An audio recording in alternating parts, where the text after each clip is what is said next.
અમૃતસરના golden temple નજીક સ્થિત doctor બી.આર. આંબેડકરની પ્રતિમા સાથે થયેલા તોડફોડની કડક નિંદા કરતા કેન્દ્રીય મંત્રી રામદાસ અઠાવલે અમૃતસરના ગોલ્ડન ટેમ્પલ નજીક સ્થિત ડોક્ટર બી.આર. આંબેડકરની પ્રતિમા સાથે થયેલા તોડફોડના કૃત્યને કારણે વ્યાપક રોષ અને નિંદા થઈ છે. આ ઘટના પ્રજાસત્તાક દિને બની હતી, જ્યારે એક વ્યક્તિ લેટરનો ઉપયોગ કરીને પ્રતિમાની ઉપર ચડીને હથોડાથી તેને માર માર્યો. આ કૃત્યનો વિડીયો સોશિયલ મીડિયા ઉપર ફેલાયો, જેના કારણે આરોપી મોગા જિલ્લાના આકાશદીપસિંહની ધરપકડ કરવામાં આવી છે.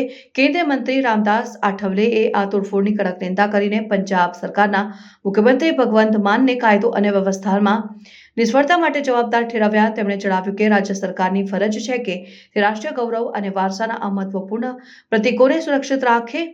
આઠવલે આ કૃત્ય પાછળના વ્યક્તિઓને શોધવા માટે સંપૂર્ણ તપાસની માંગ કરી, દોષિતોને કડક સજા આપવાની માંગ કરી. તેમણે આ સ્થળની મુલાકાત લેવાની જાહેરાત કરી અને જણાવ્યું કે આ ઘટનાના જવાબદારમાં રિપબ્લિકન પાર્ટી ઓફ ઇન્ડિયા મહારાષ્ટ્રમાં પ્રદર્શન યોજાશે. પંજાબના મુખ્યમંત્રી ભગવંત માનને આ કૃત્યની નિંદા કરીને જવાબદાર લોકો સામે કડક કાર્યવાહી કરવાની ખાતરી આપી.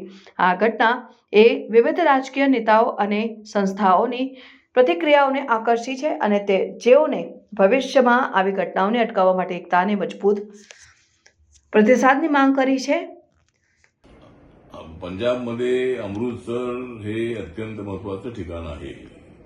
गोल्डन टेम्पल जे स्वर्ण मंदिर आहे ते अमृतसरमध्ये आहे आणि त्याच स्वर्ण मंदिराच्या आजूबाजूला जवळच बाबासाहेब आंबेडकरांचा स्टॅच्यू आहे. त्या ठिकाणी बाबासाहेब आंबेडकरांच्या स्टॅच्यूचा मोठा अपमान झालेला आहे आणि भगवंत मान यांचं सरकार त्याला जबाबदार आहे. त्या ठिकाणी लॉ अँड ऑर्डर मेंटेन ठेवण्याचं काम, पुतळ्यांचं संरक्षण करण्याची जबाबदारी आहे. ती जबाबदारी राज्य सरकारची असतानाही त्या ठिकाणी अशा पद्धतीची घटना घडलेली आहे.